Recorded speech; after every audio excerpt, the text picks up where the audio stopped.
it's more important that throughout the morning, that as I facilitate all of us, that I know your first name especially. So I'd appreciate it if you can, if you don't have a name tag, please get one. I'd appreciate it. For those of us that have not been here before, the restrooms, as you go out into the main hall, you go towards the back, keep walking to the right, and there's the ladies and the men's room that are there. There's a door that leads out to the back. If you'd like to step out when we have a break, get some fresh air. There's that also. Connie was very kind to bring refreshments, breakfast for some of us in the back of the room. There's water, there's coffee, and there's some pastries as well. So that's the housekeeping part. I'd like to turn it over to Bill. Well, good morning, everyone. And we are so glad you're here today and have agreed to be a part of this task force that will really help us develop a detailed plan for us going forward in regards to meeting some of the new federal regulations as it deals with conflict-free case management.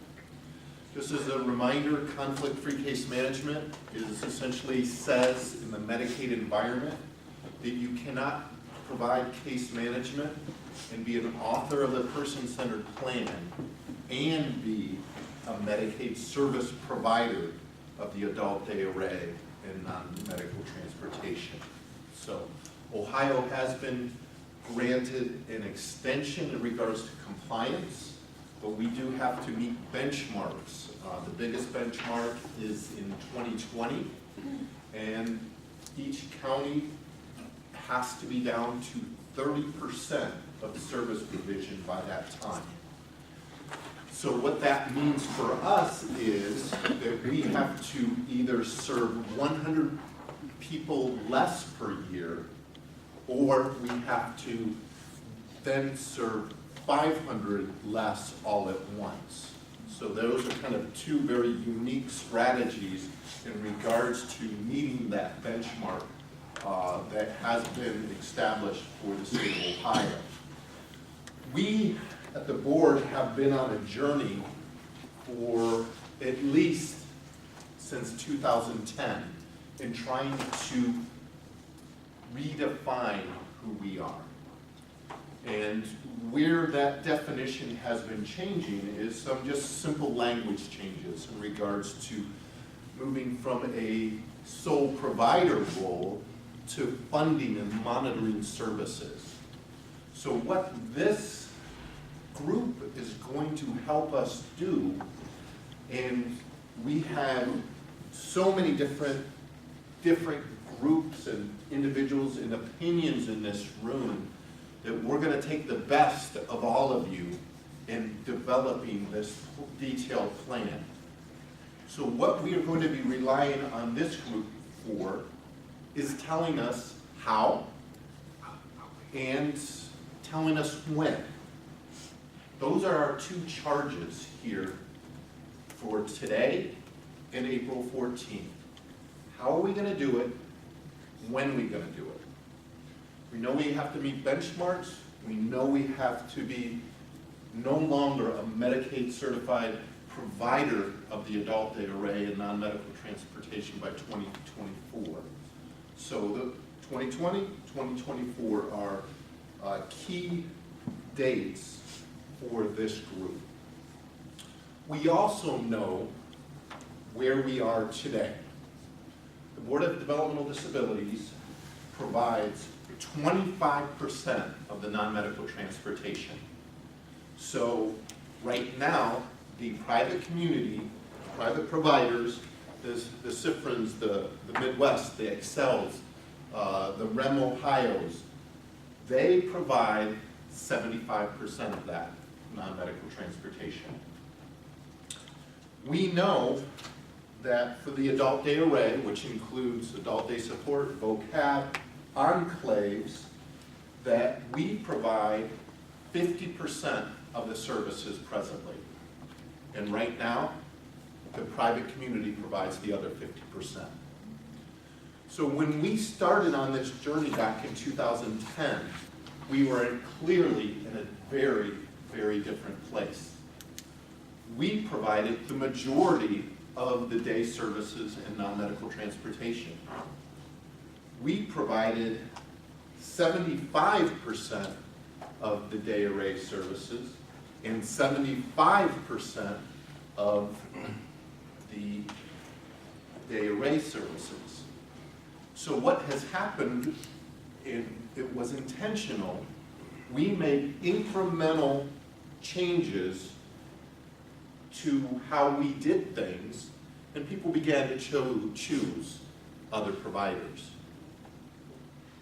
In 2013, we got a little more aggressive, and what we did at that point is we did not receive any new people. So when people were coming through intake, they only chose from private providers.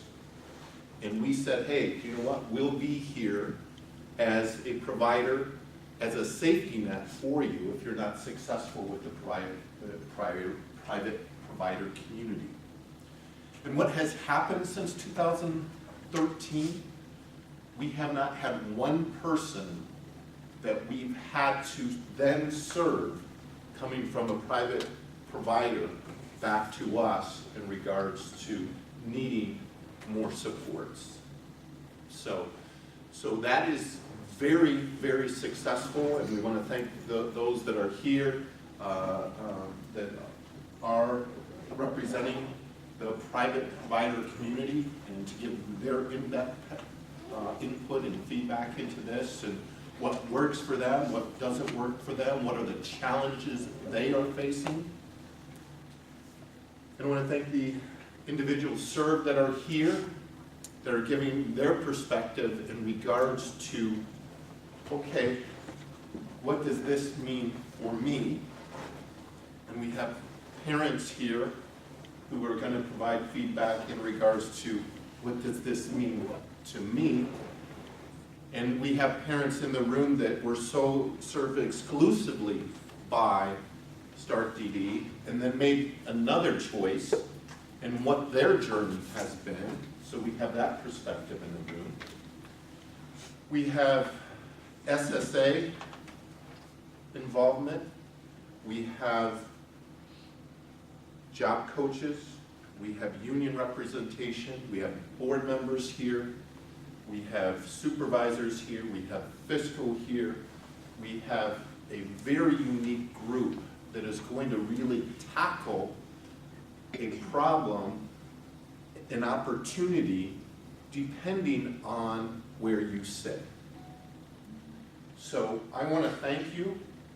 I want to, again, for the time commitment that you each are providing us and providing the board in regards to this task force.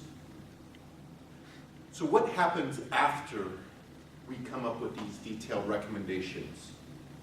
Our plan then is, in May, to have focus groups. We have 19 that will be scheduled the second and the third week of May, who are going to be able to provide feedback into these recommendations. So we'll get more input from individuals, family members, the community at large, school districts, our employees, possibly the private provider employees, and more involvement there in regards to, okay, what does this mean for us? Because when all this is said and done, what it means for the service delivery system is pretty huge. Because one of the questions certainly is there enough capacity out there to serve everyone that we are serving presently? And that is going to be a question I'm sure that will come up in the course of our discussions here today. So without further ado, I would like to introduce to you and John Potkalitsky, and I practiced that over and over again. And I'm sorry if my voice went up when I said it, but it's about enunciation. John has been a friend of us, and he came to us very serendipitously because we received a grant that Connie Polton sought after to bring Lean Sigma 6 strategies to our board. And he's done a number of value stream mapping events for us. He's a skilled facilitator. He's skilled at ferreting out each of our input. So I want to certainly welcome him, and we have Amy Lane here, also from Kent State University. And again, that relationship that began with the grant that we continue to foster between Amy and ourselves, and John and ourselves, and Amy and John with all of us, we just look forward to a great 2 days. They're going to be intense, and again, I'll turn it over to John at this point. Thank you. The intent for today, this morning, is to prepare us for the one-day problem solving and solutions that we're going to have in 2 weeks in April. So today is the preparation for that. And when I say preparation, I like to get all of your inputs as to what do you see as problems with doing what Bill just described. Now you can see there's a lot of us in the room. So it's not going to be, I'm going to stand up here and I'm going to say, okay, what do you think? Who's got this? What do you think about that? Because then what I'll have is a huge list, probably several pages. And then how are we going to go through those several pages to figure out which ones we're going to work on? Because we can't work on all of them.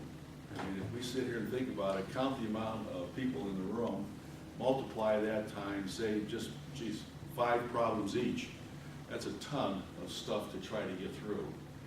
And what's important is that we get through what we believe, you and I in the room, are the top 5 or 6 issues or problems that we can come up with some solutions to, and then go forward with that. Okay. So this morning, it's to prepare us for coming back again for the one-day problem solving. And I'm hoping that what we're going to do this morning is, I've got 6 tables here, and therefore I'm just going to say, let's walk out of here with 6 problems that we want to work on when we come back again in 2 weeks. Is that what you thought this was going to be before you came here this morning? Or you just didn't, I don't really know what I was going to get into. So let me start.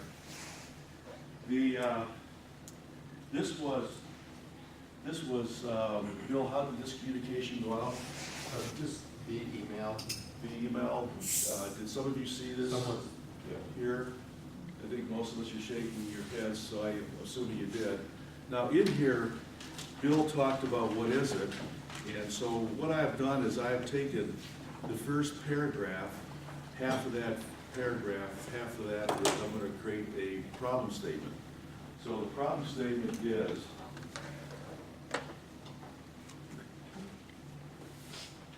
Bill, you can add to this, or what are the problems associated with the transitioning people from receiving adult day array services and non-medical transportation from the board to other certified Medicaid providers? Is that how you see this, what Bill just described? You see this as the big kahuna of the problem, right? That looking at it from a very high level, have we kind of described what the problem is? So where we're going to go now is, you and I are going to take the first part of this. What are the problems associated with transitioning?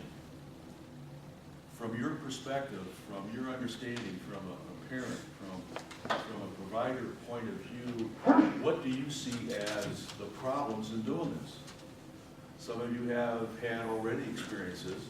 Some of you can sense you're going to have some issues or some problems. But I need to know what those are.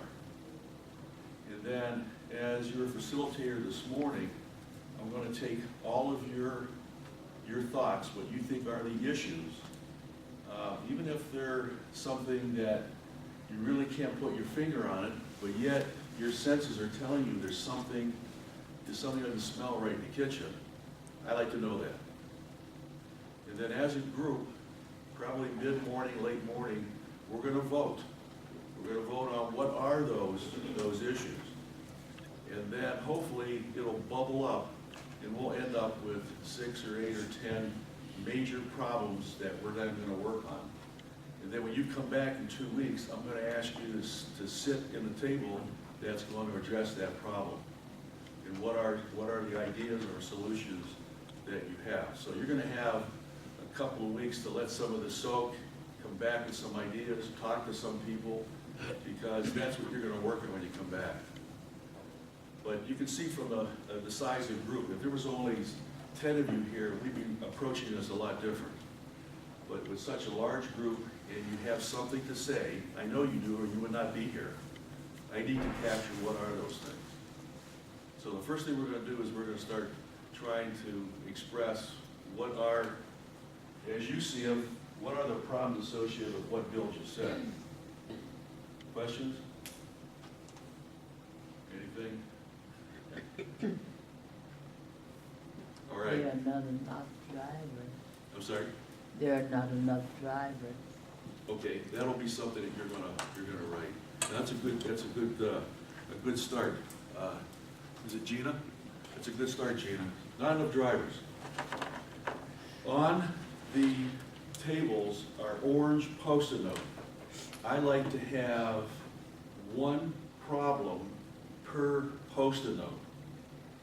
So I've got a lot of Post-it notes. If I run out of oranges, I got a bunch of oranges, not literally oranges, but orange Post-it notes in my truck. So I'll go over here. So don't worry about that, okay? So please take several Post-it notes off that stack. And what Gina's gonna do is Gina's gonna say, not enough drivers. So you hold on to that one. Then she's gonna think of another one. Boy, there's not enough staff. There's not enough this, or well, I get a real issue because I don't know what I'm gonna do as a parent. I mean, how do I evaluate providers? I mean, who's gonna help me to do that? I mean, there's all those things that you have.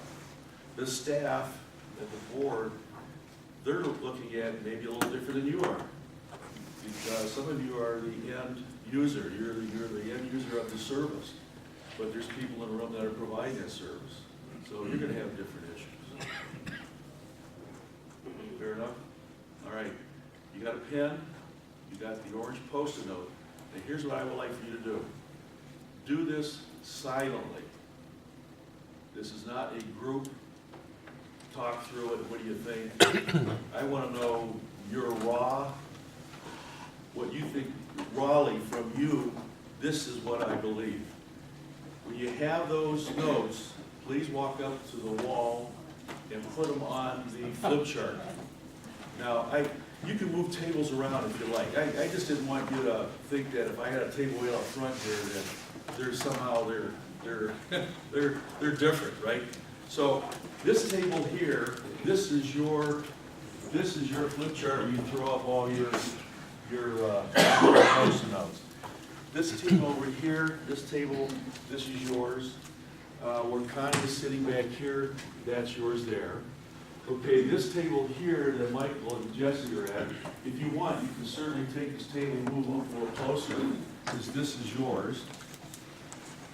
This table here, where Diane you're at, that's yours there. And then this table here, where Rick is, that's yours in the back.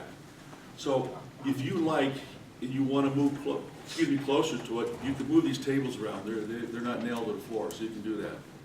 But that's, so I take Diane's, not enough drivers. Then I'm going to take that Post-it note. And then I'm going to go up here, not enough drivers.